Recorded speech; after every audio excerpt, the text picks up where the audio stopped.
from the News Channel 5 Network. This is Que Pasa Nashville. Bienvenidos and welcome to Que Pasa Nashville. My name is Cristina Allen and thank you for joining me. My guest today is Maria Janella Escobar. She's the new Director of Corporate Communications for Cracker Barrel Old Country Stores. Muchas gracias and thank you for being here, Janella. You go by Janella, correct? I do. So what brought you to Nashville? I mean, was the job the opportunity? Absolutely. It was a, first of all, let me say thank you for having me. Sure. Muy agradecida, muy agradecida. It was a career decision. I wanted to be in Middle Tennessee. I wanted to raise my family in Middle Tennessee. I think it's a wonderful place to be. I have a 2.5-year-old son who came into our world 2.5 years ago and changed it upside down, and so we knew we needed to settle in this area. We'd always liked it, and the opportunity came about, and it was a great one, so I'm here. Tell me where you're originally from and what brought you to Tennessee. Absolutely. I am originally from San Jose, Costa Rica. So I am Tica. And my parents immigrated to this country when I was small. So my father came for an opportunity to study here and actually grew up parts in Los Angeles and then in Houston, Texas. And then in 1990, my father relocated to Memphis, Tennessee, and that's where they've been ever since. And by default, I kind of ended up there. I went to school near Memphis and at college at Ole Miss, the University of Mississippi in Oxford, Mississippi, and then took a couple of jobs around Memphis, the Memphis metro area, and just kind of loved Tennessee, so stuck around. Growing up in Memphis, you're probably one of the first Latinos, because the wave of Latinos came mostly latter part of 1999 or so. So being there early, how was that a reflection of growing up being a different minority? Absolutely. Well, when you come from a community like the Los Angeles community or even Houston, Texas, where the Latinos are the minorities or majorities or whatever. Absolutely, where you could go anywhere and get buenas fajitas and all of the condiments that you need. It was different because the Hispanic population in Memphis was segregated. It wasn't really integrated into every aspect of the city. So there was an area of the city where you knew that there was Spanish-speaking concentration, but there wasn't anything to really depict this as part of the Memphis culture. Right. You're absolutely correct. The latter part of the 90s is really when you saw the boom in businesses. So a lot of stores started opening up, authentic restaurants, panaderias, bakeries, all of those things, and it was an interesting time to be there and an interesting time to watch my mother take advantage of that situation for the good. She was able to, I admire her tremendously. She's an inspiration to me every day. She saw the need and the opportunity to bring this culture out of the shadow and really into the forefront of everything that's happening in Memphis. And that's what's been going on here in Nashville as well. So what role did your mother play, as well as did you play in doing that initiative? Sure. Memphis, at the time when we got there was maybe a newspaper that was printed every week or so, and that's how a Spanish newspaper. A Spanish newspaper. That's how the Spanish-speaking population in Memphis kind of was able to get news in their language, in their preferred mother tongue, if you will. My mother started an initiative at a radio station there with just a few hours on the air, and then transformed into 24-hour, 7-day-a-week programming, and as part of that gave birth to her dream, which was to set up a foundation for women.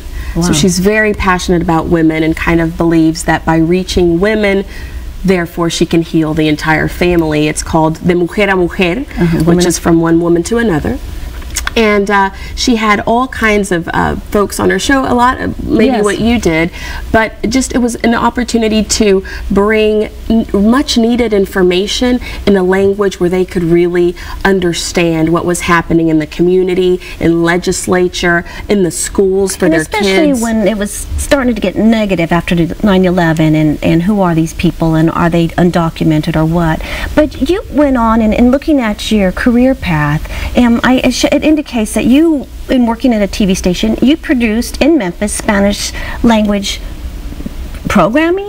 Yes. And tell me about that. Yes. So the radio station began to grow and grow, and then I think the other media moguls of Memphis started to identify, ooh, there is a need to get local news, timely local news, into the hands of this community. So the CBS station in Memphis said, we're going to start by translating our newscast. So we need a simultaneous translator.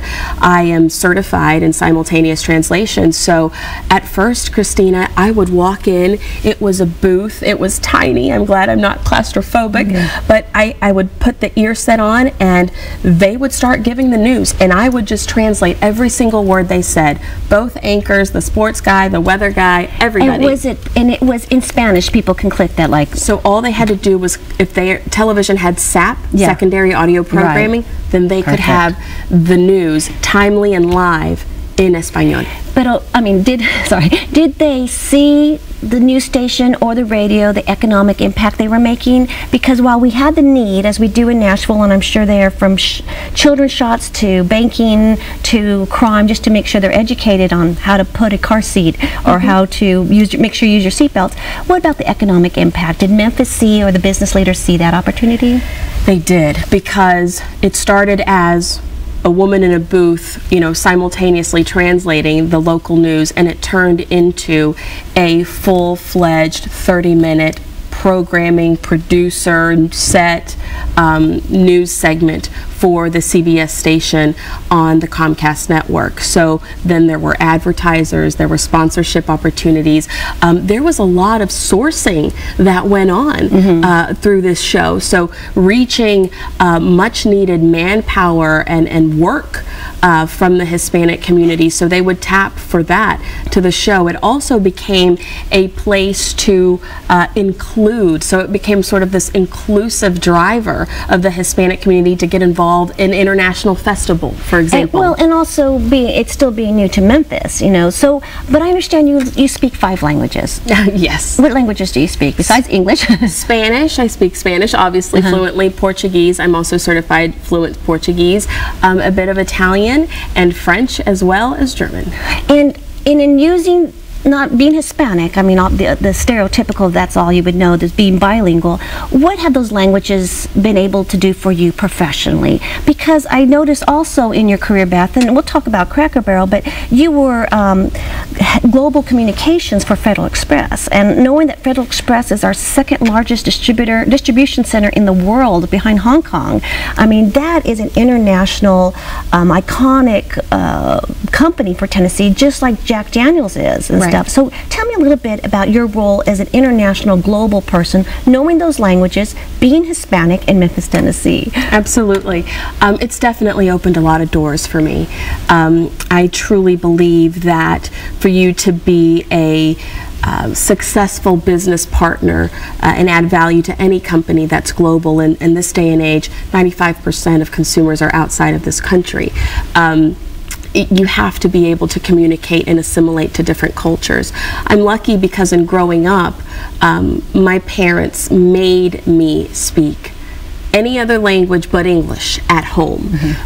It was hard because my mom would tell me that, you know, when I had all my friends over and everything, that I wouldn't like that, but I'm so grateful for that now because I have an ability that I can't even explain to just pick up languages. So I can be traveling with FedEx in Germany for 8 weeks and I can pick it up. Wow. So there's a linguistic ability that from when you're small, you introduce your child to new languages. It's been proven, and research shows that later on in life, it's easier to learn a second, third, fourth, fifth language.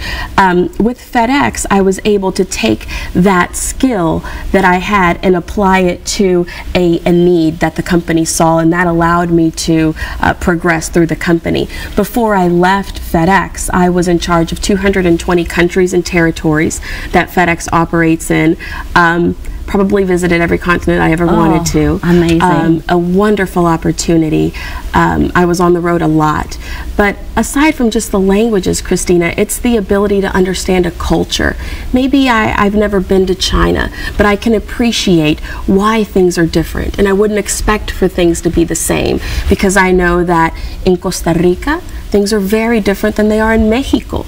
And because I grew up in that environment, and that's sort of where my origin is, I could apply that to business and be very successful. And in what I do, which is corporate communications, it's very different. It's a different task to take a FedEx message to Kuala Lumpur or even to France than it is here in the United States. Everybody... And there has to be cross-cultural awareness, tactics, language. You just can't do Google Translate, stuff like that. Well, Janella, we're going to take a quick break.